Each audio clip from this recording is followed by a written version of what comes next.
I need to ask you something before we begin. Not to make you feel guilty, not to suggest you're doing something wrong, but because it's the kind of question that most parenting content carefully sidesteps. And I think you deserve the real version. Does your child feel loved by you? Not do you love your child? I have no doubt about that. None at all. The question is something more precise than that. The question is whether your child is currently transmitting love toward you in ways you are actually receiving. Because here's what the research consistently shows. Children are constantly sending love signals to the people they feel safest with. Constantly. The problem is that most of those signals don't look like love. They look clingy. They look like tantrums. They look like a small hand pressing a slobbery, half-eaten cracker against your mouth. They look like the thing that was supposed to be nap time turning into a small person breathing directly onto your face. These moments are not what parenting culture teaches you to look for when it talks about connection. And so most moms, loving, present, trying their hardest moms, walk right past them every single day. Before we go through these 4 signals, I want you to do one thing. Think of a moment this week when your child did something that frustrated or exhausted you, a moment that made you wonder whether you were doing something wrong. Hold that moment in mind as we go, because I want you to see what that moment actually was. The first signal is the one that is most universally misread and most universally felt. Your child follows you everywhere, into the bathroom, into the kitchen while you're trying to cook. They play right at your feet when there's an entire room of toys available. They sit on your feet while you stand at the counter. You step left, they step left, you step right, they recalibrate and step right. At some point in any given week, you have almost certainly thought of some version of, please, I just need 5 minutes alone. That feeling is legitimate. It is also the feeling of someone who doesn't yet know what that behavior is actually saying. Attachment researchers describe this behavior using a specific framework called the secure base effect, first documented extensively by John Bowlby and then refined through decades of observational studies at institutions including the University of Minnesota's Institute of Child Development. What the research shows is that proximity-seeking behavior in young children is not a sign of insecurity or overdependence. It is a sign of an activated attachment system doing precisely what evolution designed it to do. The child is not clinging because they're anxious. They are checking in. Their developing nervous system continuously runs a background process, a question it needs answered before it can fully engage with the world. Is she still there? Can she still see me? And here is the part most people miss entirely. Children who feel securely attached to their mothers actually explore more freely than children who don't. The proximity seeking is not the opposite of independence. It is the precondition for it. Your child can only go out into the room, can only reach for the toy, try the new thing, tolerate the uncertainty, because they know that the person they need most is close enough to return to. So, what looks like the most annoying place in the room, your feet, your shadow, your personal space, is, to your child's nervous system, the safest place on earth. They are not telling you that they can't function. They are telling you that functioning feels possible because you are near. The next time you feel that small weight settle against your legs, before the frustration arrives, try to let that land first. They are not in your way. You are their way back. The second signal arrives at the exact moment you expect to feel appreciated and instead feel confused.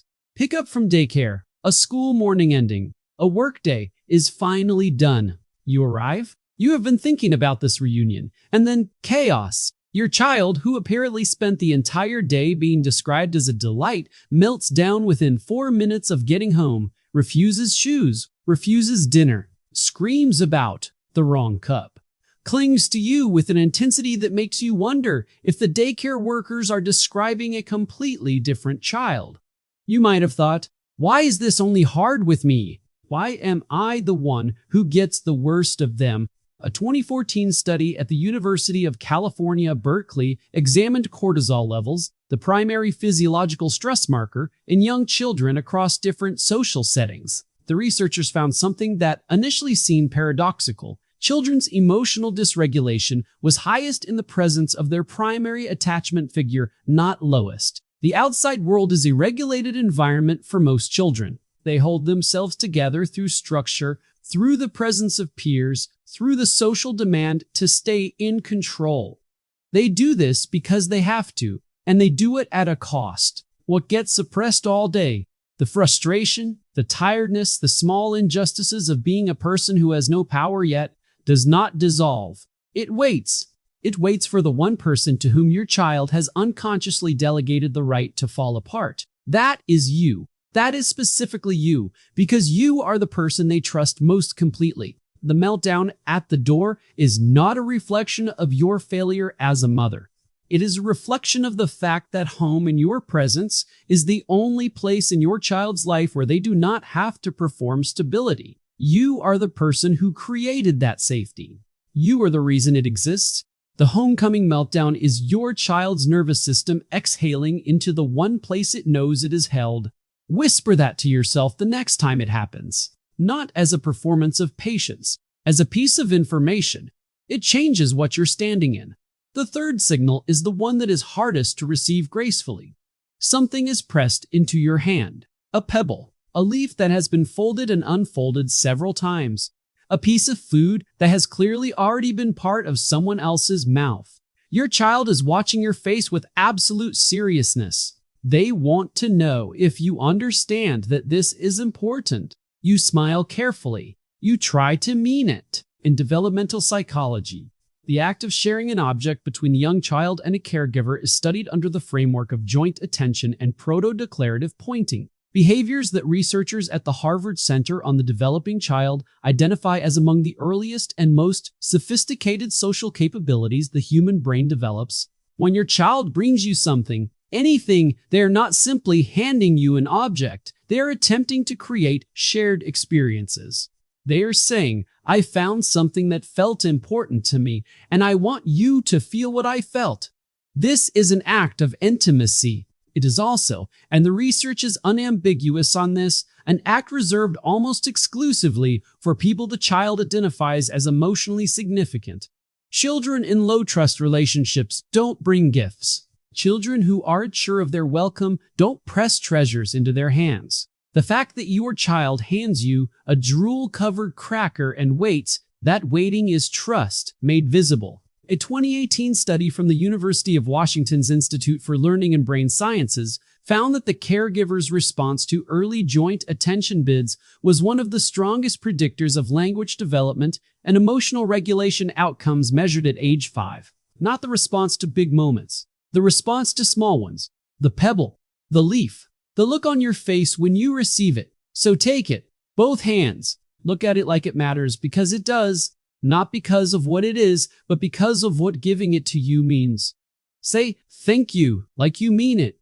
Watch what happens to their face. What you're watching is their understanding of themselves as someone worth giving things to, growing in real time. The fourth signal happens at night, and it is the one most likely to be the thing you are most tired of: sleep. Specifically, the version of sleep in which your child locates themselves as close to your body as physics will allow. Head near your face, legs across your stomach, small fingers finding your arm in the dark. You wanted stillness. You got a small warm person who breathes loudly and rotates slowly throughout the night like a compass needle finding north.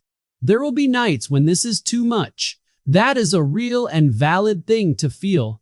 And then there is this. A 2019 study published in the journal Current Biology, led by researchers at the University of Notre Dame, measured the physiological states of infants in two conditions: sleeping alone and sleeping in proximity to their mother. The findings were not subtle. In solo sleep conditions, infants showed elevated cortisol levels, reduced deep sleep stages, and increased arousal events throughout the night.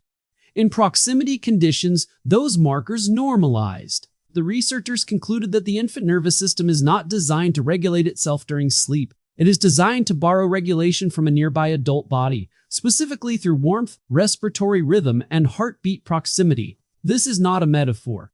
It is biology. Your breathing pattern is a signal. Your body temperature is an input. When your child presses close to you in sleep, they are not being demanding. They're running a physiological process that their nervous system genuinely requires, using the only instrument calibrated to provide it. You don't have to solve for this tonight. You don't have to architect the perfect response. But the next time you feel that small warm weight shift toward you in the dark, before you move away, try for one moment to let it register for what it actually is. Not an intrusion, an arrival. Your child, in the most unguarded moment of their day, navigates toward the thing that makes their nervous system feel like everything is going to be all right. That thing is you, specifically only completely you. 4 signals. None of them are dramatic. None of them the kind that makes it into the photos or the milestone journals. All of them are happening right now. Today, in the ordinary texture of a life, you are in the middle of living. Here's what I want you to hold on to. The research does not describe these signals as things children do when they are struggling or anxious or unwell.